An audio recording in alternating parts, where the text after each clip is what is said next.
Good evening, Hotfix Nation, and welcome to Hidden Heroes. My name is Anarchy, and Hidden Heroes is one of the newer shows where we aim to showcase speedrunners who are part of underrepresented communities in the games that they're passionate about and they want to show off. As I said, I'm your host, Anarchy, and tonight we've got an amazing schedule of runs celebrating Lunar New Year, which is this Wednesday, the 29th. So as I said previously, Hidden Heroes is all about celebrating runners who are part of marginalized and underrepresented communities. And this is an episode that I've been wanting to do since the very beginning, the very inception of the show. So if you don't know what Lunar New Year is, as a description via the Smithsonian National Museum of Asian Art, Lunar New Year is a celebration of the arrival of spring and the beginning of a new year on the lunisolar calendar. Lunar New Year is celebrated over 15 days, with many different traditions taking place in countries such as China, South Korea, and various other Asian heritage countries.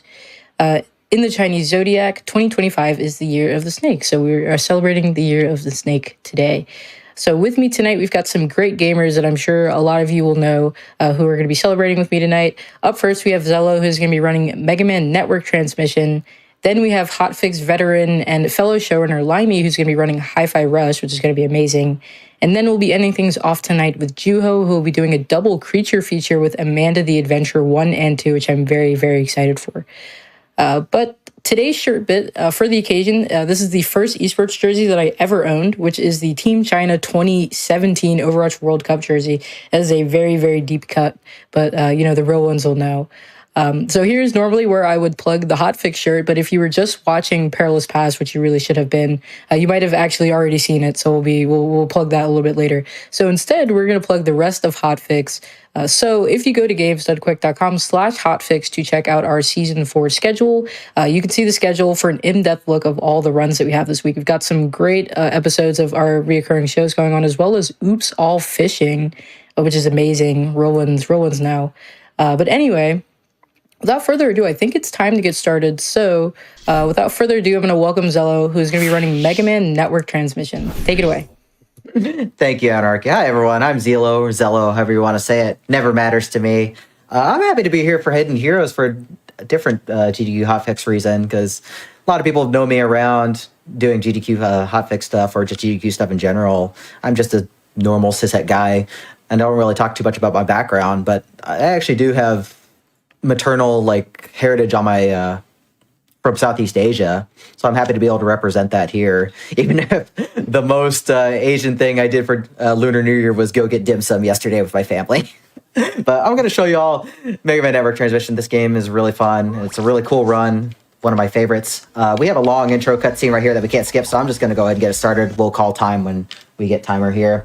So Mega Man Network Transmission is a spin-off game in the popular Battle Network series. It takes place between 1 and 2. Right here is the intro cutscene. This is the end of the first game where you're fighting against the Life Virus, fighting against the World 3, and fighting against Dr. Wily. We won't be seeing Wily, but we will see more World 3 here. But first, we have to do the ever-important Mega Dab. That's awesome. I love it. And get used to seeing that, because the sliding is the fastest form of movement, and you're going to be seeing about 55 minutes of slide dabbing. So I'm going to go over a little bit of the run the very beginning of the run while this cutscene's going. So in Network Transition, this is actually a platformer instead of a RPG like the Battle Network games are. So it plays like a classic Mega Man game, but it has a lot of Battle Network elements like the chip system, the locations, the setting. So at the beginning of this, we have a folder of 20 chips that'll be randomly selected every time we start a level. So I'm going to do some mechanics to be able to manipulate those chip draws and be able to get what I need per level, because our Buster sucks at the beginning of the game. By the way, time will start in just a bit here in 3, 2, 1, go. Good luck. Thank you. So we're going to go ahead and read all these emails here. So we have a little bit of a system called the reg system in the Battle Network games, where I can set one chip as my reg chip, and whenever I go to the custom screen, that reg chip always appears as my first chip. So that mitigates a lot of the randomness. So I'm regging Sword that we'll use on the boss fight, and in the very beginning of this level, we get a tutorial, and the tutorial always gives us cannon and V-gun for that. So I have the 3 things I need in order to do this intro section here. So we'll pick all these here. So you can see it plays out like a typical Mega Man platformer here. We'll go over a few of the UI things right here. So in the top left, we have the yellow bar, which is health. The green bar is MP. So whenever you use chips, it uses a certain amount of MP. And we need to manage that very carefully because it does regenerate over time, but very slowly. We're going to get this key here. Bottom left, we have which chips I've selected and the amount of them. So you need both at least one chip in reserve and the MP to cast it. We've got the custom gauge at the top. Whenever that fills back up, we can enter the custom screen again and pick new chips as needed. We'll do that in a few levels. And right here, we're going to wipe out a whole bunch of enemies, get a whole bunch of other chips. So enemies drop things based on your rank. This game does have a rank system just like the original Battleworld games, but you're not going to be able to see it here. Most things we're going to want to S rank and get by killing stuff in either 3 seconds or less and taking no damage. That gets us usually the best reward that we want. So we're going to farm up a lot of cannons, shockwaves, and just some other stuff that'll be useful for the rest of the run. So as you can tell, sliding around is the quickest form of movement like it typically is in most Mega Man games. One other optimization for this game is there's often a lot of animation canceling. Whenever you use a chip on the ground, you have to kind of use the go through the animation while using it. And if we can time the chip use by landing, we can kind of cancel that animation and start sliding faster and such. So really, really handy. Gonna grab this backup chip right here. This increases our max lives. We only start with 2 lives. They do get refreshed whenever we start a new stage, but this one's really difficult to avoid, and it's good to have just a bit of a safety for a marathon run or any kind of showcase run, because this game is really hard casually. Anybody who's played this casually knows how brutal the beginning of this is when you have very few resources. So a little bit of plot right here. Roll was trying to go home. Mail couldn't get in touch with Roll. So we go and find her. And she says, oh, there's a giant fire. I can't get home. So we're going to equip the heat armor that she gave us for a little bit of safety. And if you've ever wondered why your hard drive was on fire, it didn't work, this is probably why. Everything's on fire right here. So don't be alarmed if your computer ever explodes because Fireman decided to go on a rampage.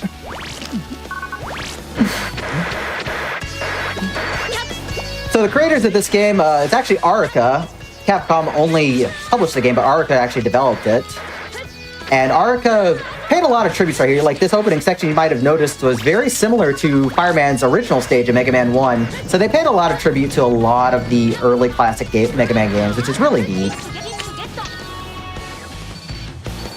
So we're going to farm up some more cannons. So collecting the chips not only gives us cannons in reserve, but it also increases the max capacity. So and that's really important because cannons are actually among the most useful. Going to use a couple of V-guns right there. And this is thankfully a pretty short section. So coming up is the boss fight. So most people who play this for the first time get really stuck on Fireman. We're going to just kind of cheese the AI out here using the swords that we regged at the very beginning. So he's normally really hard. If I didn't have the heat armor equipped, I'd die in 2 hits. But hopefully he just won't do anything right here because he's very smart when you stand next to him. Okay, he got to do one thing. There. Very smart. Nice. And I'm like enthralled right now. There's like shapes and colors happening. I'm like, wow. This only happens if your PC is on fire. Just keep that in mind. So you do get ranks whenever you defeat a boss as well. And this actually is important because we want as much money as possible. Money in this game is very tight for a speed run. Thankfully not as tight as 100%, which we will not do ever, I hope. But Fireman was basically infected with a virus, and we're going to go investigate the cause of that virus. So we rigged some cannons now because we're not going to get them for free anymore, and they'll carry us through most of this next level. So the game kind of starts out as a Metroidvania where we're just kind of exploring the internet.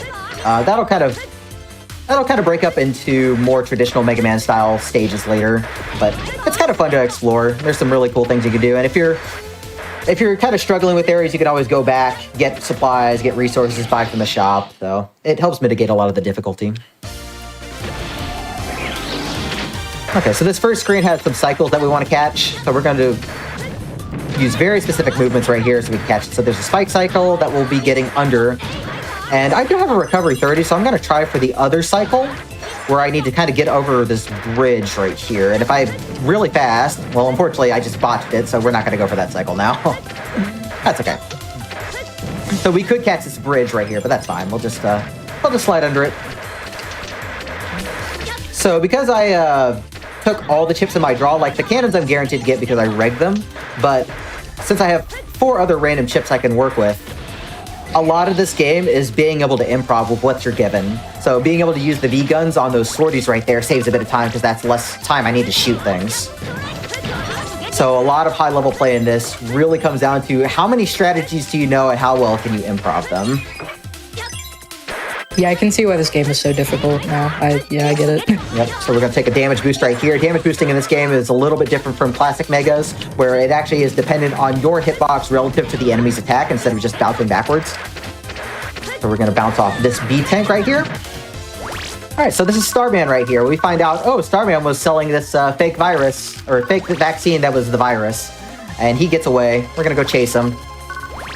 But he leaves a Spiky behind. Poor Spiky. I love furry dogs normally, but that one's got to go. So we see our good friend Numberman right here, and unfortunately, he didn't see where Starman went, so. But we get an email from our good friend Dex who's like, hey, that vaccine I installed on Gutsman is no good. Please come and help. So in typical land fashion, we're just going to go help Dex out.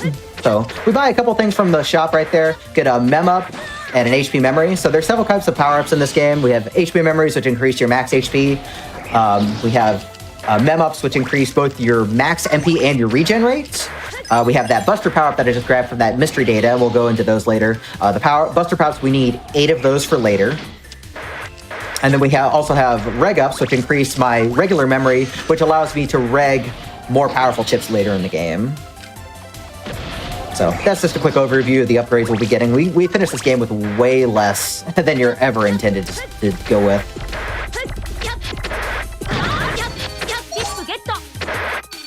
Alright, so we're coming up on the Gutsman fight, and this is actually one of the most scary bosses in the game, because Gutsman has way more HP than a second boss should ever have. He has 600 HP, he's actually incredibly fast for his attacks, and it's very easy to just get 2 or 3 shotted. So, because I don't really have powerful chips in my draw right now, we're going to use 5 cannons on him to kind of soften him up. And then we're going to go back into the folder right here. We're going to reg sword now because my custom gauge is filled up. I can just pull the swords right out of my draw, and we can finish Gutsman off. There we go. No problem. Nice. Yeah, if you try and slide under him, he usually just counters with a Guts Punch immediately the moment you stand up, and you get hit for more than half your health. So he is incredibly dangerous in this game. Okay, so this is where the game opens up a bit. We get to pick from 4 different stages, and we can do them in any order. So we're going to go to the one stage where we don't need any other equipment to start with. Also very convenient that all the other characters just happen to email you all at the same time with their problems. I'm glad that doesn't happen in real life, right?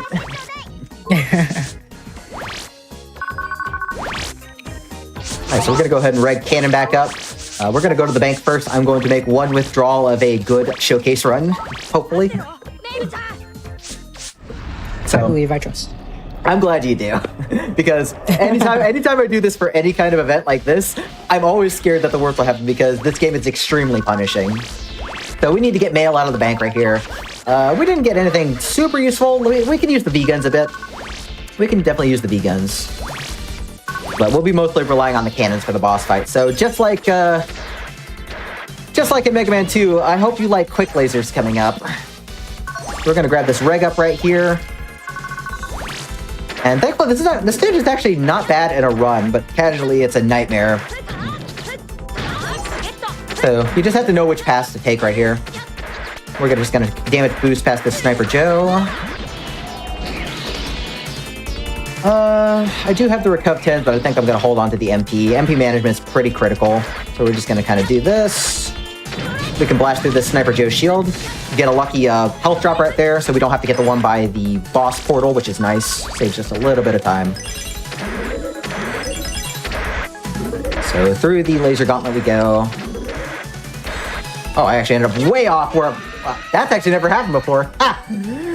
Oh, you said the line. I said the line. That's okay. That's not a big deal for this stage.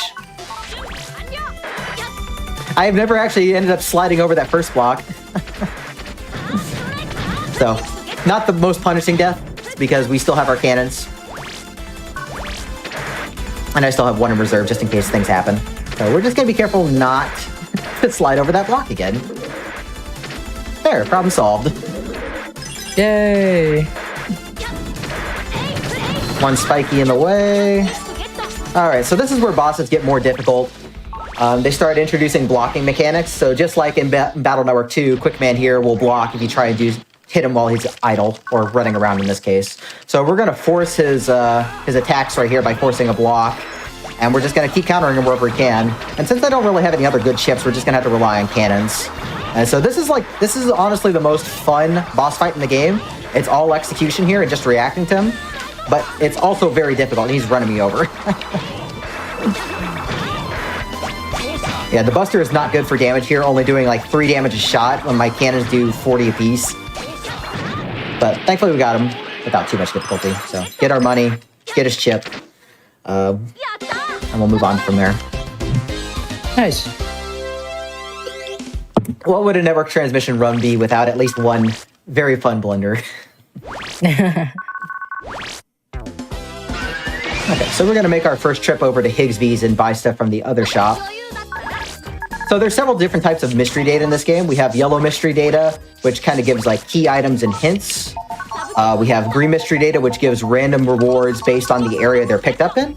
There's blue mystery data, which is set rewards. And then there's purple, which is just like blue, but that requires an unlocker to open. We picked up one unlocker from the shop to open a purple mystery data in this level. And we bought a bunch of heat bees for later, because heat bees are very useful. One of the best chips in the game. Thankfully, this level doesn't need much for equipment either. But we want to stock up on tree bombs here, so we definitely want to get S ranks on these kill plants here. Tree bomb being one of the most useful chips for the run. I'm going to also get the safety HP mem here. I wouldn't do this for a record attempt, but the boss is extremely scary and can two-shot me without it, so I'd rather not die. So we've got a cool little strat right here. If I can get this double cannon shot and still grab the rail, good. That's pretty tight to hit that fishy right that. Yeah, this level looks cool. I'm not gonna lie with you. This looks like awesome. Yeah, the garden theme's really great. I also got to give a shout out to the music. The music in this game is fantastic as a whole. It really sets the mood. And one thing I didn't notice until it was pointed out to me was that there are crickets chirping in the background. That's actually part of the track. So it was pretty fun to find that out. So I'm a little bit low on HP because I took that early hit, so I'm going to use a rat in here to destroy that and be able to get this unlocker without taking a damage boost. This is not a good spot for this. Okay. We'll take this damage boost here, get past these spikes. There is one mem up I need to get at the very end of this level, and if I miss the jump, I die and lose about a minute and a half. So I'm going to hope that doesn't happen here, because this is a very scary jump to make. Okay, we're good. Nice. So we're going to do a folder edit right here. We're going to swap in the heat bees that we bought and reg them now. So this is where we're going to start seeing elemental weaknesses. So Needleman coming up is a wood navvy and is weak to any kind of heat chips. So the heat bees will do double damage. And we want to kill him in 5 shots. We need to do this quick before he kills us quickly, because he's pretty scary normally. So we're going to stay way away. On this last hit, I want to be close to him. Okay. So between the 4th and 5th hits, he usually tries to do a desperation attack where he moves to the top of the screen and is invincible and wastes a bunch of time. If you're close to him, when you do that 4th hit, he'll usually prioritize doing a different attack. So big shout outs to my good friend and fellow runner, Verilix, for teaching me that. He came up with a lot of really cool strats for this game, especially involving stuff like dash attack.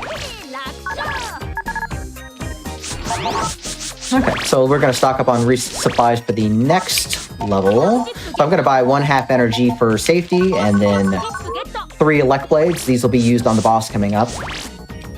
Now I still have Heat V regged. I'm going to use that for a grinding session coming up because I actually want 10 of a certain chip.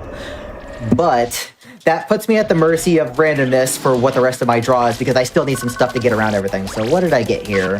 That's actually a pretty good draw. I got mini bombs and dash attack. That's pretty workable. Mini bombs actually being one of the best chips for a casual play because the explosion lingers. So get rid of them. So we're going to farm these Pepe viruses, these penguins. They drop the most important chip for the run, double jump. Or really, I should call it by its proper name because of English naming conventions, doob jump. That's awesome. Doob jump. So we're going to get 10 of these because these will break things very heavily later on. And it's very much worth farming right here. So we've got our 10 doob jumps. I'm going to grab this 1 HP memory in the corner right here. There is a very scary jump coming up. I need to get past this cold bear. So I have a few frames to make this jump. Okay, no problem. Yeah, if you miss that, you die instantly because you can't take another hit. Oh, well, there you go. And I'll have to do another one later, too. So it's a little scary. So we're going to do another folder edit right here now that my gauge is full. We're going to reg Shockwave for the mini-boss and set up a few other chips. So we're going to put in Tree Bomb, Bub V, Elect Blade, and Double Jump, Doob Jump. Yeah, so Shockwave is going to be used to clear out the mini-boss. This level has one of 2 mini-bosses in the whole game, and it's very annoying. So this is actually Shockwave's turn to shine. So we get a little bit of story here. Iceman went berserk as well. Freud's like, yeah, you need to stop Iceman because all the water's frozen. I guess that's a little less morbid than in BN1 when all the water was poisoned instead. I love this background here. I'm rocking with this. It's so cute. Like, I love the skin to death. I won't say it's the most well-designed, but it's very fun and has lots of cute things. Like, you gotta vibe with it. So we get another reg up here and an HP memory. Go ahead. I said, yeah, I'm vibing. So this is the only level in the game where we actually need to get a key to unlock part of the area coming up. So we're going to jump into this area. So we've got this giant puppy as a mini boss. So this giant puppy splits into 4 other puppies, which each of those also splits into 4 other puppies. So that's very fun. Oh, and all of them each have 120 health. So Shockwave is the only really efficient way to do this. So we also want to kill these quickly because we want a lot of Bub Vs. So these puppies all drop Bub Vs in their final form. And those are very useful. We want at least 12 for later. Look like we got a pretty good amount. What do I want to do here? You know, we've actually got a lot of HP and a lot of MP. I'm actually going to try and damage boost my way around all this. Oh. This is normally not what I do for a route, but we're going to do this anyways. Oh, that's bad. I'll probably die anyways.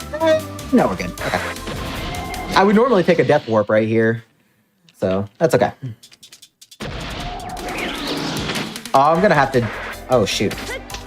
I think I need to do some shenanigans anyways, because I just realized I don't have health to damage boost.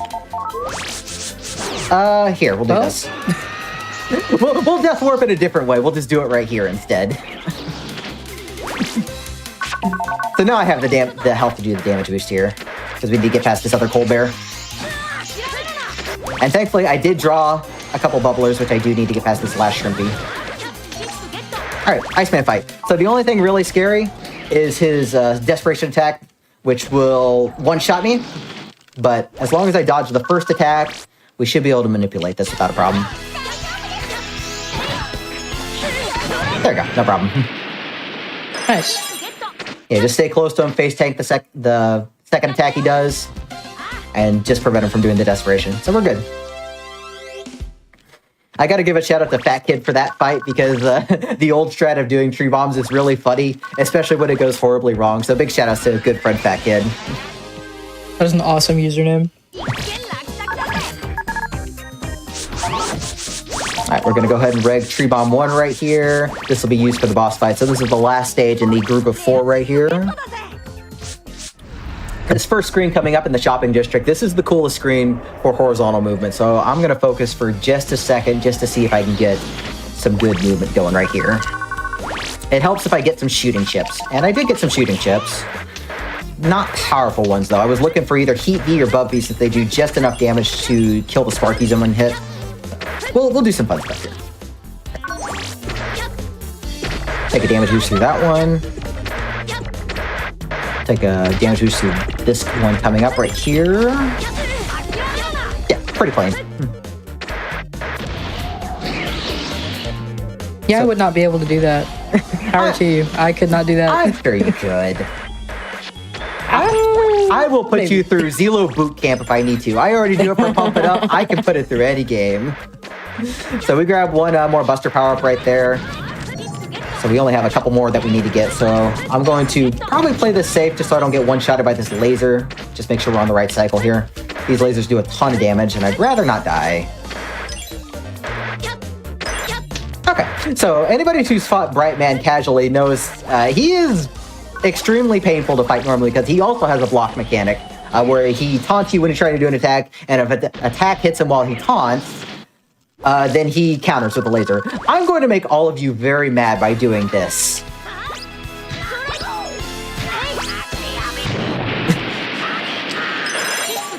I'm pretty sure I made a couple hundred people very mad seeing that being done like that. So if we can toss the tree bomb and make it connect when he finishes the taunt, it'll connect, and then we can chain tree bombs while he's in his flinch animation and not trigger the taunt anymore.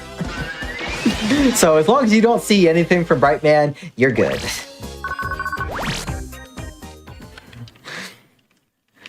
Okay, so a little bit of plot right here, nothing big. We're gonna go look for some information on this mysterious virus that's been going around. Proto-Man yells at us, God yells at us as usual, just like he does in the rest of the series. And our biggest fan tells us, like, hey, there might be something at the abandoned power plant. Obviously not suspicious. No, not suspicious. Well, we're gonna make a pit stop at the arcade first, so we rigged Doob Jump right here. This is going to start breaking levels pretty hard. So there's normally a long backtrack in this first section of the arcade right here. Also, shoutouts to the rock and the slots in the back. When they localized the game, they didn't change that from rock to mega. It still says rock in the US version. I love that. So this is the power of Doob Jump right here. I'm just going to chain jumps as long as I have energy and chips to spare. So we just got this key way earlier than we're supposed to. And that's going to be a very common theme with stages coming up. We're just going to get to places we were not intended to get this early. The power of Doob Jump. Doob jumping. So tight slide coming up right here. Hopefully we can get under this fishy's waves. Good. I think it actually grazed my head for a second. I was about to have a hot head, and I already am a hot head in real life.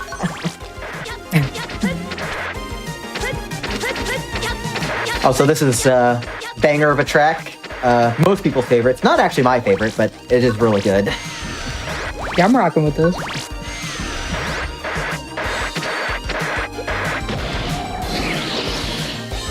Okay, so MP management is going to be kind of critical right here, so we're just going to kind of try and save MP.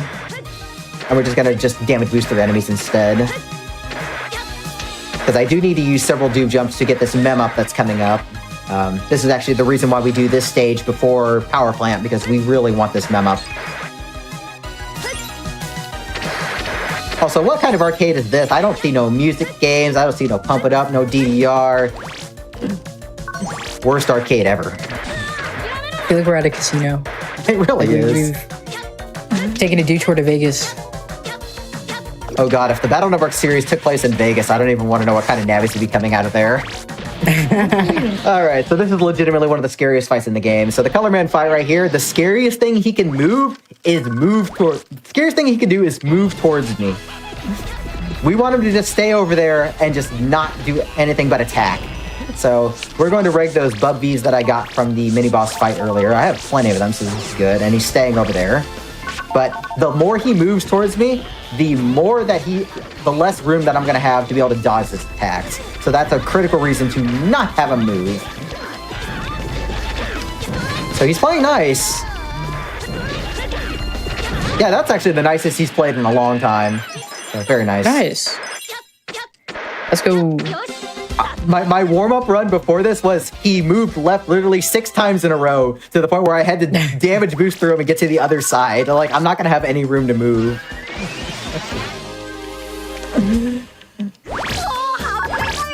Alright, so we're going to rig our Doob Jump again. We're going to go to the power plant now. This is the most difficult level in the run as far as MP routing is concerned, because we need a lot of Doob Jumps for the stage itself. It's a very vertically oriented stage, just like Electroman stage in Mega Man 1. Spoiler alert for who the boss is. But we also want MP to be able to do the boss fight here. So we're going to take things in a very specific order so that we don't run out of MP. And we've actually got a decent draw. We got Heat V's in our draw. We can use a couple of those on the boss fight, which can save me a little bit of time if I go for the optimal MP strat. So we're going to Doob Jump up here. We're going to skip a long backtrack. And this level also has the remaining 2 Buster power-ups that we're going to pick up for the run. And then we'll buy the rest. Also, do not ever get stunned by those Mega Bunnies. Getting stunned by them, they can stun you again before you recover, and you can just get chained until you're dead. Well, that's great game mechanic. So here's the big vertical room right here. So we're going to try and catch some cycles with these Gabuals. And just be careful not to run into them. And there are some electricity cycles that we're going to try and avoid. So as long as we go as fast as possible, we should avoid everything just fine. But you can see ladder climbing is very, very slow in this game, like it is in pretty much every other Mega Man game, so we're going to avoid them as much as possible. Like, I would like to use more Doob Jumps and reach the top of this room now, but I need more for this room coming up right here. So we're going to skip this very long ladder puzzle. Doing that normally is awful. Cannot recommend. I'm very sad when I don't get an optimal draw on 100%, and I have to do that room normally. Alright, so this comes up to the Electroman fight. So this is also another scary boss. He can 2-shot me. I'm going to try and bait his block and counter him. But the lightning clouds he summons do have very random trajectories. And this is not a good pattern to start with. I'm going to dodge to the right and hopefully not get hit here. Nope. Oh, this is really bad. Okay, that should be up. Oh, I never opened the custom screen. No wonder my tree bomb didn't come out.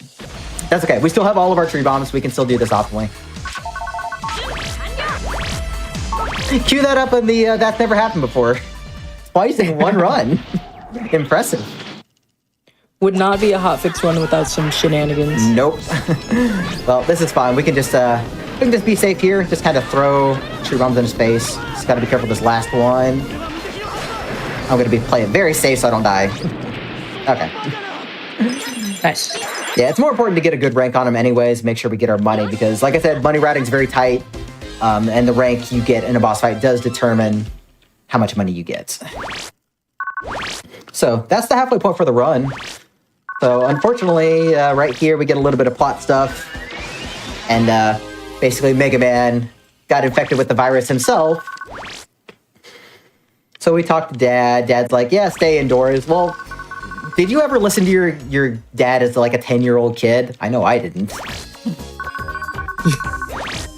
But so we emailed, try and get some information of what to do with the virus. And Higsby, being a former World 3 operative, was like, hey, you can check out this place called the Zero Account on the net. I'll give you a key for it. So this is mostly plot stuff, so we're just going to set up a few things. I'm actually going to talk a little bit about the run history while we have some downtime and I'm just setting up plot things. So this run really got started back on the SDA forums back in late 2010, early 2011, mostly by Zaire. And then Garlisle did a lot of the early routing and figuring things out. And he had a time that was like a 138 and change that wasn't recorded, but it was like the first known first run. So about a year later, Goisem actually got into the game. And he actually had the first recorded run that was on SEA for a long time. He had a 106.51 with a lot of new optimizations. So that stood for a long time there. Early 2014, good Team BN member and leader Taraj42 was competing with Beekle, and he got a 101.58 in about early 2014. So a lot of really cool stuff found by him. Joka picked the game up, and in late 2015, he got a 57.55. So that was a significant time drop right there. Mabel picked up the game after that, and she actually showcased this game's only appearance at a mainline GDQ at AGDQ 2017, and also brought the time down to a 57.43. And that stood for several years. And this is about where I came into play for this game. I started running this game in late 2019 in December because I wanted revenge on this game, and I thought this looked like a cool run. So I did that, and thanks to me and Verilix, with a lot of work over about a year and a half, the time has been dropped all the way down to a 54.07, which is honestly outstanding, and I would be surprised if that run is ever improved with how difficult this is to run. So I love a good history lesson. Yeah, it was a good time for that. So we did a few things right there.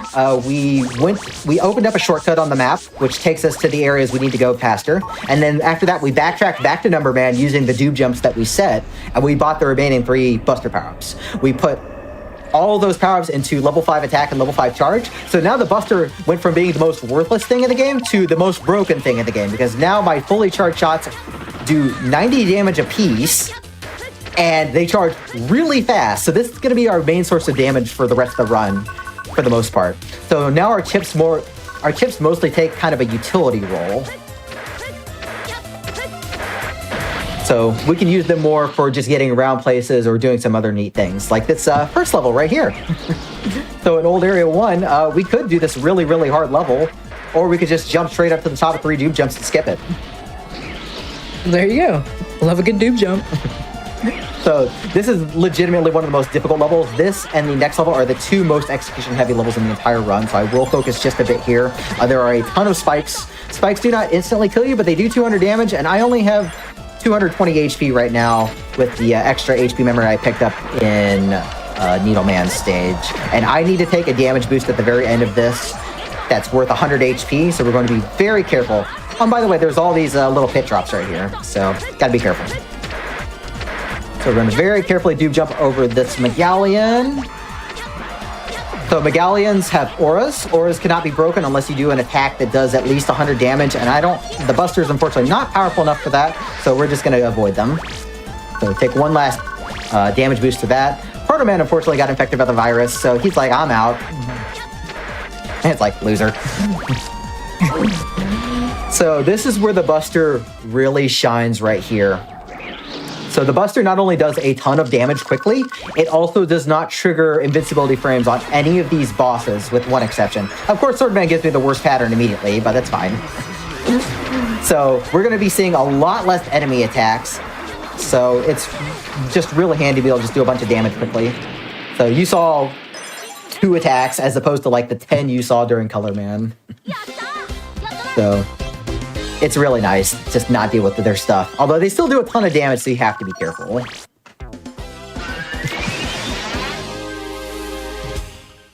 So we burned through most of our money, but we still have a little bit, so we're going to go burn a little bit more. We're going to buy some barriers. Barriers are really good in this game. I did not mean to buy that hole punch. That's fine.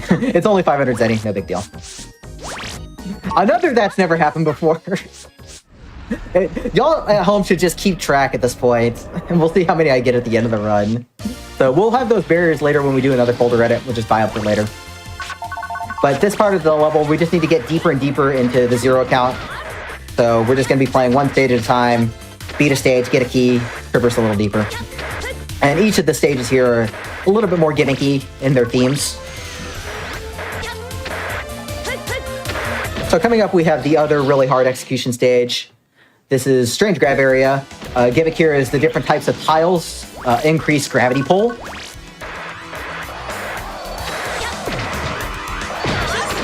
So we're just going to be very careful getting up these purple and the orange tiles later. But there's a lot of tight movement. There's a lot of just very precise slides. I want to make sure I hit this cycle right here. Make sure we get past these rollers. There's one other thing we need to get here. We want to get several mega cannons. This is the first level where Canadum 3 show up. And we want to get mega cannons because those are the S rank drop. And we need 5 of them for a boss later on. So I want to be sure I S rank these. And not get hit because they do a ton of damage. They do like half my HP at this point. Yeah, this looks terrifying. It is very terrifying. So we're going to damage boost past this Hammer Joe right here. Gravity gets flipped here, and that means I need to start holding up when I do slides, which is a little awkward. Get one last cannon dump here. Perfect. We're going to skip another gravity section using Dude Jumps, and we'll do a Folder Reddit right here. So I want to throw in the barrier and the 2 cannons.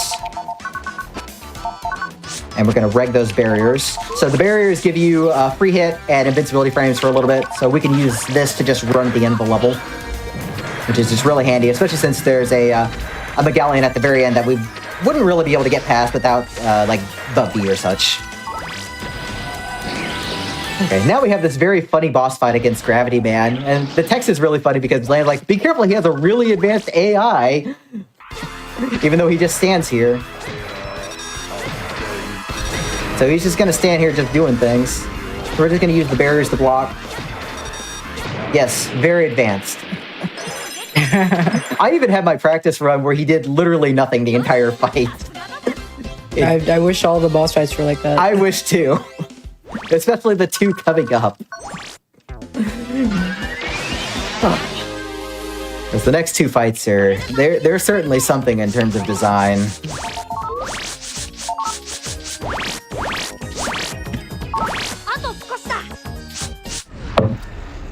Alright, so farther into the 0 count we go. Not really too much with this level coming up. So I want to hear your thoughts, Anarchy. What do you think of this game being like the first real time you've seen it? It looks extremely hard and difficult. You were not lying when you said it was hard. I don't think I could do this. I really don't think I could. So more power to you because I'm scared. Don't worry, I am too. That's every runner in this game. But any of you that are interested in this game at all, feel free to hit me up or hit up anybody on Team BN. We'll get you resources, whatever you want in order to play this game, casually or running. I just want to see people give a little appreciation for this, because this is a fun little gem if you take it for what it is. So the gimmick of a no grab right here is that you have almost no gravity, so we get really high jumps. So we're going to skip most of no grab 1 right there, taking that very precise jump. Being very careful not to bonk. So we get a little bit of story here. Dad's like, hey, I've got a vaccine ready. Why don't you install it? Great. Oh, by the way, the virus is mutating, so this doesn't really help. It's like, thanks, Dad. So I actually did get Bub V's in my draw, which means we can do optimal strats here. So we're going to hightail it to the second mini-boss of this run, and the last one we'll see. A little bit of dupe jump use here. I'm going to pick up 1 HP memory on the way. So I like how Mabel describes this boss. Hitting this boss coming up is like trying to hit the inside of a banana. You have to hit that little tiny piece in there. And that's, with how hitboxes work, that's basically impossible. So, hitting the inside of a banana. So using Bub V with the spread and the AoE, you can just hit it there. So we've got Starman coming up. This is an extremely scary fight. I'm going to try and manipulate him by doing a bunch of charge shots to force him to do the Star Arrow instead of his Meteor Shower. Unfortunately, he's not giving a very good pattern. And he can also do this, where you have like an almost full screen attack, which is not fun. Oh, here comes another one. Okay, at least we didn't get another one. And oh, here's the fun part. The money's out of bounds. Right. Oh, that's awesome. I love that. I love just not being able to pick up the money. Okay, teacher, it's like trying to, like, you peel it only part of the way, and you try and hit the inside of that. Right. Well, we didn't have any happy accidents, so it's fine. Alright, so last little stage in this section of the game. We're going to go into the 0 count. So we're going to reg barrier. Stage itself is not terribly interesting. So But I can just use that time to talk about the boss coming up. This boss has ended many players' runs for a very big design issue. This boss coming up, when he gets low enough HP, he has an attack called Phantom Zero, and when he does that, he charges to the side of the screen, is completely invincible, and does 2 sonic waves that cover the entire screen and do 300 damage, and can't be avoided. Okay. And just for reference, I have less than 300 HP. They'll kill me instantly. So we have ways to mitigate that, which is why we have Barrier on tap. So we'll use a couple barriers to get through these medallions early. This stage is really cool if you do it at 100%, but at 90% we're just going to beeline for the exit. So not too much here. I do always like wireframe effects in my games, so the background being trippy is always really cool. This is very cool, I'll say that. Alright, so I'm going to let this cutscene play out because I do think this boss intro is really cool.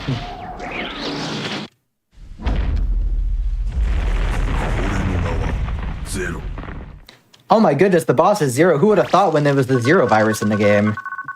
So he also has blocking mechanics right here. So we're gonna bait him into doing things, and we're going to counter him.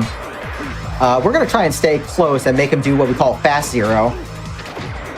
So where he does these slashes, and we can just do very fast attacks. This is a little scary. I'm gonna turn one barrier on. Oh, here's Phantom Zero right here.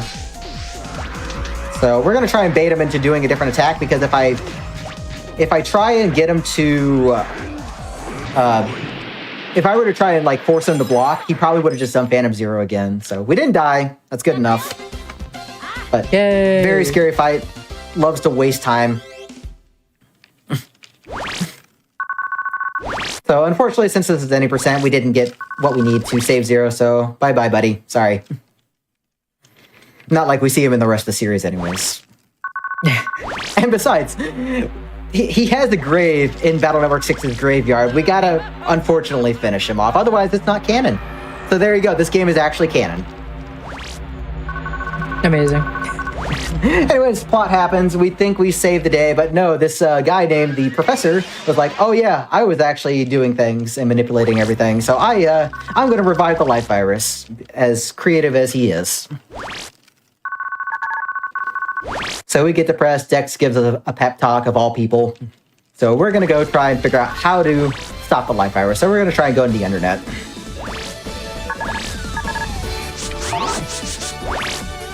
So read this email from Yai right here. I'm going to preset Dupe Jump for later. So Yai tells us, hey, the only way to get to the internet is if you are crude and nasty. Because Glide was too polite to the gatekeeper. So I'm going to let that cutscene play out when I get to it, because it's pretty funny what the last line is. So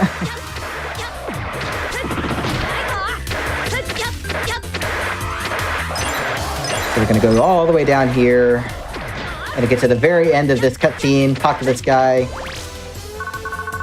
It's like, you have to be, don't try any funny business or I'll have to stab you. Rawr. Whoa, you're so nasty. Awesome. You gotta be from the internet. Rawr. I'm definitely not a hero of any kind. Absolutely That's not. great. So unfortunately, the path to the internet was booby-trapped and it sends us to the center instead. So we're gonna go look for some clues on figure out how to get around this trap.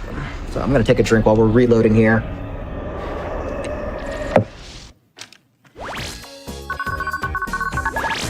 So we get a couple clues of where to go. Dex gives us a key to a place on the outer net called the Legendary World area. And we also decide we're going to do some investigation on the old destroyed subway station from the first game. So we're going to go to outer net first, because we want to buy some more things from Number Man before we do the next 2 stages.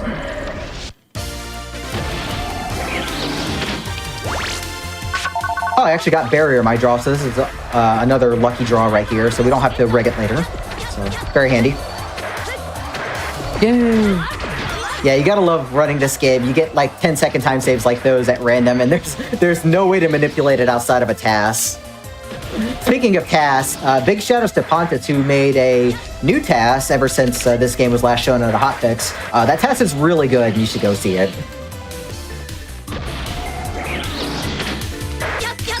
So we're gonna make our way back up to Number Man the fast way. So I have tons of money, so we're going to buy out 3 mem ups and 2 remaining HP memories. I would like another mem up, but we don't have the money for that. I'm not rich, unfortunately. So that's everything we'll get for number man right here. We're going to use a few more dupe jumps to get past another ladder puzzle. Please to God, pray you never have to do this one normally either. That one might be honestly worse than the one in Power Plant. All right, so we're in the Legendary World area. This is my favorite track in the game, and this is what your grandparents' internet looked like. I love this so much. Yeah, the ancient Egyptian ratties of the internet. You didn't have Trojan horses, you had ratties. So we're going to skip a whole bunch of Yoku blocks right here with the last of our dupe jumps. So this is pretty scary because enemies here do a ton of damage. So we're going to hopefully not tap the ratties. We can tap the spookies, that's fine. They do a little bit less. So I want to beat a cycle coming up right here. So we're going to try and book it there. And it's going to be a pretty scary jump making it past the cycle because if I miss it, I get crushed by spikes and die. So good luck to me here. Good, no problem. Yay. And that one's really bad if you die because you respawn with no dupe jumps left, so you get to sit through the Yoku blocks as well.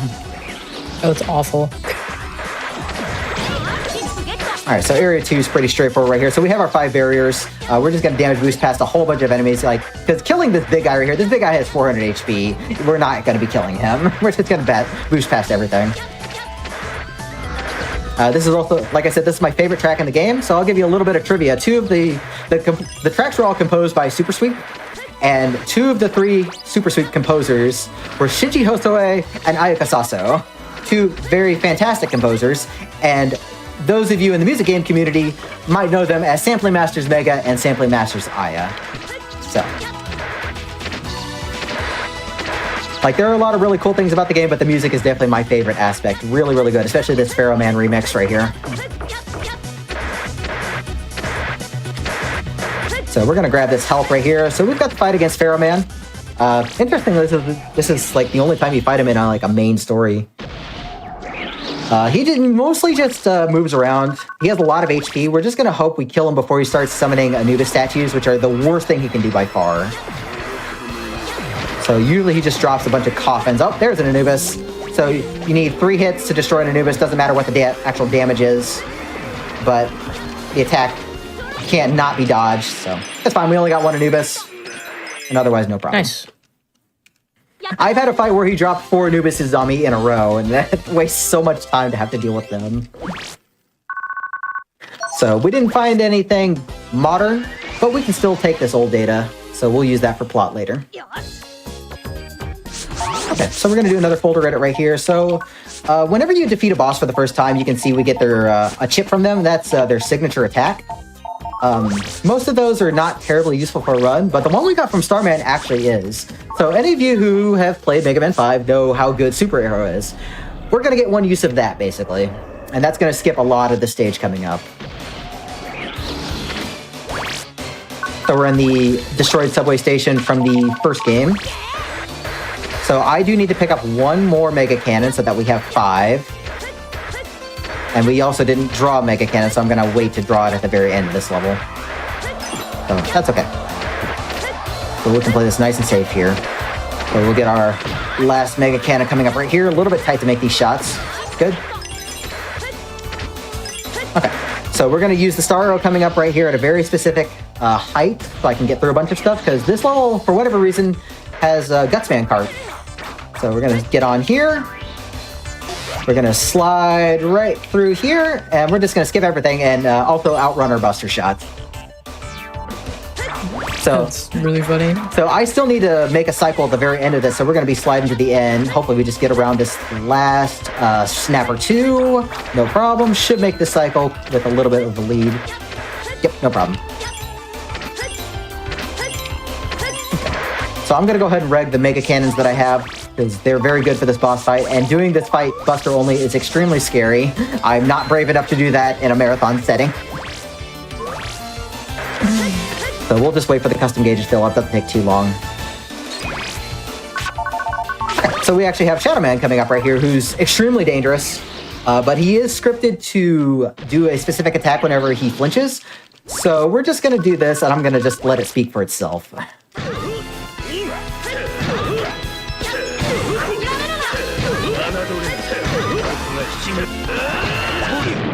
Very nice.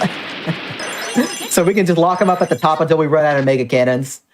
And then we can use a full charge buster shot and a lemon to finish them off. And I actually used in what the game calls standby mode, where the game pauses for a second to let you choose chips without time passing. Although he managed to hide the trees of the cyber leaves in the abandoned subway station because Battle Network writing.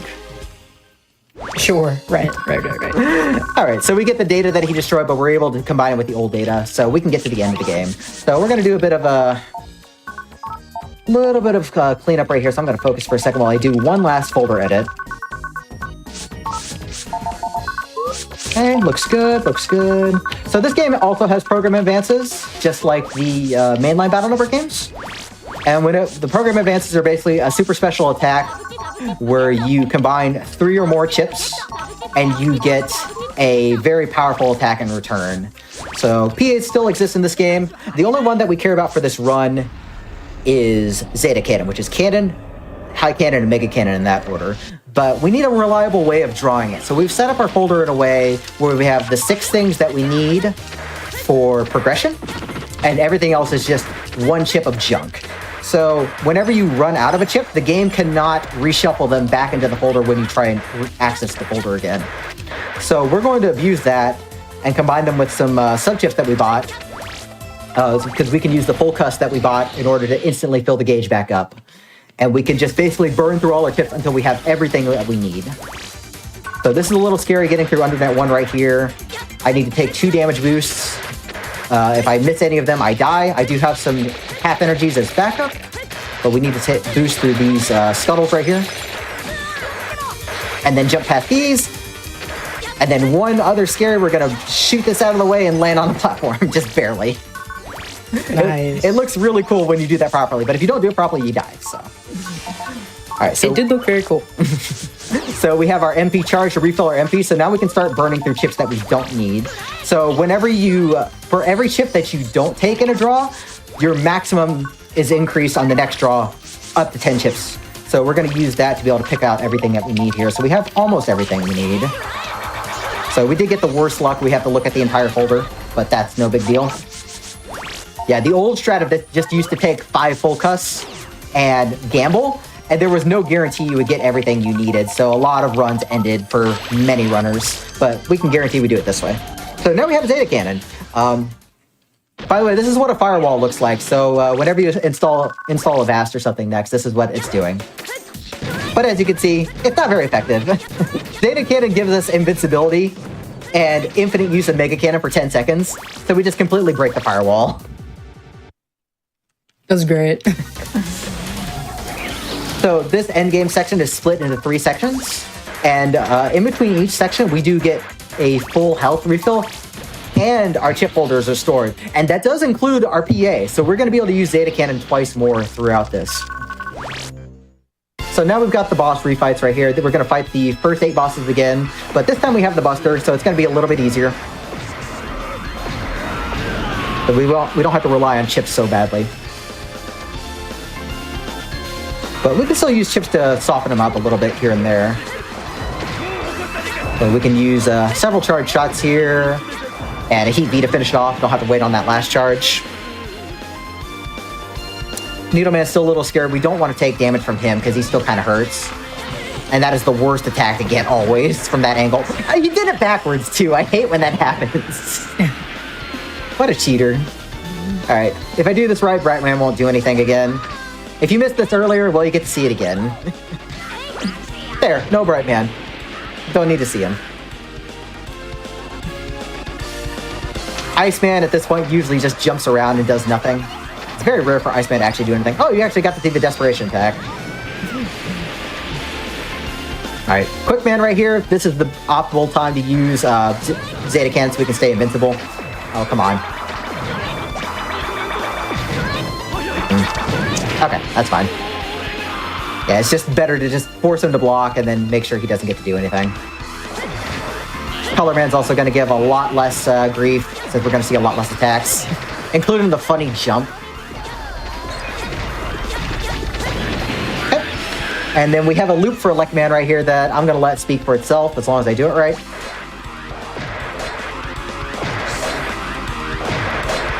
He's just wagging his finger at you. Very nice. All right, pretty good. Pretty good boss rush overall.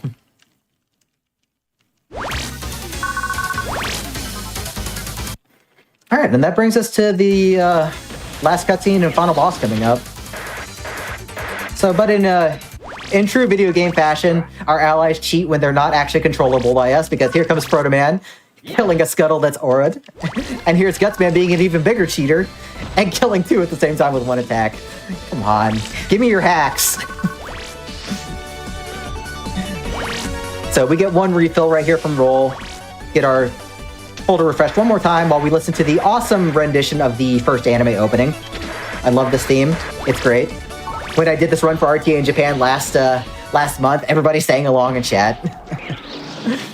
All right, so Life Virus right here has two forms. This first form has an aura, so we're going to chain these Zeta Cannons together with Buster Shots, and we're going to manage to kill him just before the Zeta Cannon runs out.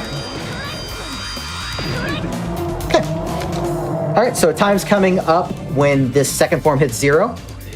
This boss is a lot like Alien Wily in Mega Man 2. As long as I do not touch the core directly, I cannot die. So,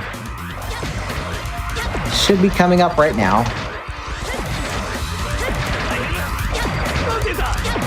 And time. GG's. Thank you. All right, and I see it looks like a low 57 on my end as it catches up. That's fine for a marathon run. So, glad that's over with, and the great ending text right here, where somebody forgot to use spell check as the professor was cooling his heels, H-E-A-L-S. So, I'm gonna let the ending cutscene play out just a little bit right here, because I have a little bit of a nice little plushie, and Lan really wants this dessert. So, check in, Mega Man, execute. But yeah, that is Mega Man Network Transmission. I hope y'all enjoyed. This is one of my favorite runs to do. It's just a really fun run. It's not easy, but if anybody would like to learn this run, I would be happy to teach you anything you would like to know. And I really want to thank Anarchy for having me on Hidden Heroes, and go on my soapbox for just a second, because like, I'm just a cishet guy that's usually a guest for a lot of other people's marathons, and actually being able to talk about like Southeast Asian heritage a bit and be here, it does mean a lot to me. And I do want to say, definitely be with the people that are around you and have your back, because especially for us in the US, you'll want to be with them more than ever in days coming. So thank you again for having me. And if you want to see anything else I do, like music games or other runs, I'm on twitch.tv/Zelo, 3 L's and 3 O's. But otherwise, Anarchy, I'll hand it back off to you. So thank you very much for having me. Of course, thank you so much for that amazing showcase. I'm so glad to have had you on, especially for the first run of the night. But otherwise, friends, we're going to take a quick break, a quick wellness break now. So make sure you hydrate, use the restroom, stretch, get a sweet treat, go for a walk, clear your minds, clear your hearts, and we'll be back with more Hidden Heroes soon.